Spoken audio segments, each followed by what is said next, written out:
میری بیوی اپنے گھر میں آ گئی ہے. سب حیران, ارے بادشاہ کے بیٹے کو جنہوں نے بیٹی نہیں دی تم جیسے غریب کو کیسے دے دیا؟ حیران ہے مگر الٹی ہی چال کرتے ہیں دیوان گانے. سبحان اللہ سبحان اللہ. جو اللہ اس کے رسول کی محبت کا نشہ جن پر چڑھ جاتا ہے, نہ دولت اس نشے سے انہیں بیدار کر سکتی ہے, نہ شہرت انہیں اس نشے سے بیدار کر سکتی ہے. نشے پر نشہ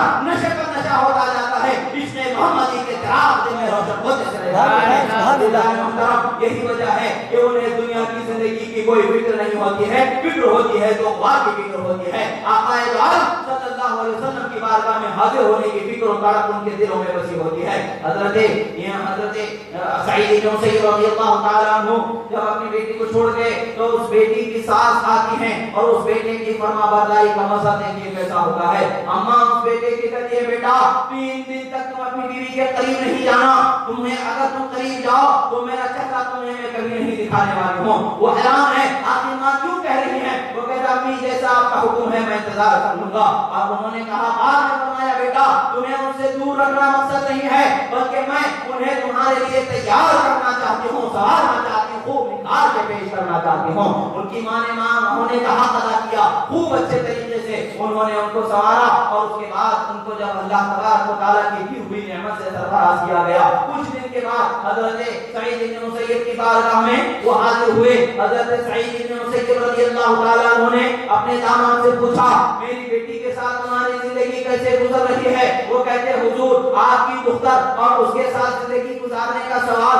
اللہ اللہ, وہ تو اللہ اور اس کے رسول کے احکام کا وہ ہے کہ چلتا پھرتا چراغ میری زندگی میں آ گیا ہے. میری زندگی میں جہاں جہاں مجھے اندھیرا نظر آتا تھا اس کے علم و عمل کا چراغ وہاں روشنی بکھیرتا نظر آ رہا ہے. آپ فرماتے, سنو اگر اس سے کوئی تمہاری نافرمانی یا خدا و رسول کی نافرمانی صادر ہو جائے تو ڈنڈے سے اس کو سیدھا کر لینا. خدا کی قسم ایک بہتر کامیاب زندگی گزارنے کا سلیقہ حضرت سعید بن مسیب انہیں بتا رہے ہیں. یعنی مارنا شروع کر تو یہ نہیں بتا رہے ہیں بلکہ انہیں اصلاح کرنے کا بھی انہیں حق عطا کیا گیا ہے. یہ نہ سمجھنا کہ میرے استاد کی بیٹی ہے اس لیے میں ان کی اصلاح نہیں کر سکتا ہوں, بلکہ آج ہمارا معاشرہ کیا ہے, آج ہمارے گھروں کے بگڑتے حالات کیوں ہیں؟ بیٹی اپنے باپ کے گھر آ کر کے کوئی چھوٹی سی شکایت کر دیتی ہے تو باپ پورے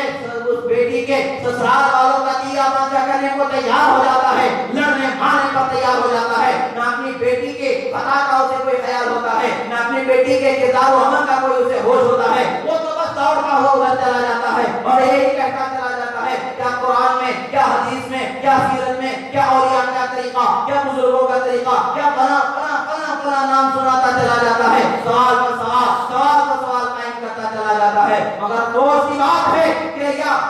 یہی سوالات اس کی زندگی میں وارد نہیں ہو سکتے؟ کیا کسی نے اپنی بچیوں کو ایسے ہی تربیت کی ہے کہ وہ جا کر کے نافرمانی کی زندگی گزارے, خدا و رسول سے دوری کی زندگی گزارے, اطاعت زوج سے دور ہو جائے؟ نہیں, بلکہ یاد رکھو ہمارے بزرگوں نے دونوں زندگیوں کے سدھارنے کا حق ادا فرمایا ہے. بیٹی کو بھی بہترین تربیت عطا فرمائی ہے اور بیٹے کو بھی بہترین تربیت عطا فرمائی ہے. دونوں کو ادھر امہات المومنین کی سنتوں سے, خاتون جنت فاطمہ زہرا رضی اللہ تعالیٰ عنہا کی پیاری عطاؤں سے اگر اپنی بیٹیوں کو سنوارا ہے تو وہی حضرات صحابہ کرام, رسول اعظم صلی اللہ علیہ وسلم کی زندگی, صحابہ کرام کی زندگی اور حسنین کریمین کی عظیم الشان زندگی کا ایک عظیم جوہر اپنے بچوں کو عطا کیا تھا. یہی وجہ ہے کہ اس زمانے میں وہ لوگوں کی کامیابی ایسے تھی کہ دست تو دست ہیں, دریاوی نہ چھوڑے ہم نے, پہلے ظلمات میں دوڑا دیے گھوڑے. سبحان اللہ, سبحان اللہ. وہ جس راہ سے گزر جاتے اسلام کا چراغ روشن ہوتا چلا جاتا. عزیزان محترم, آج ہمیں یہی کمی ہے,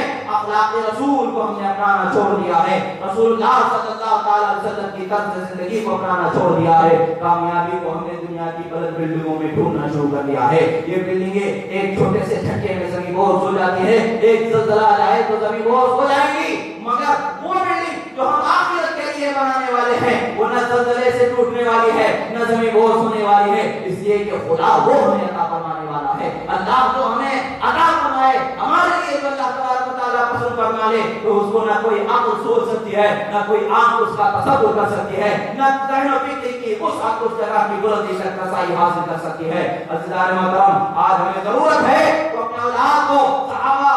اور تابعین اور کی زندگی کا چلتا پھرتا نمونہ بنا دینا. اپنی بچیوں کو امہات المومنین صحابہ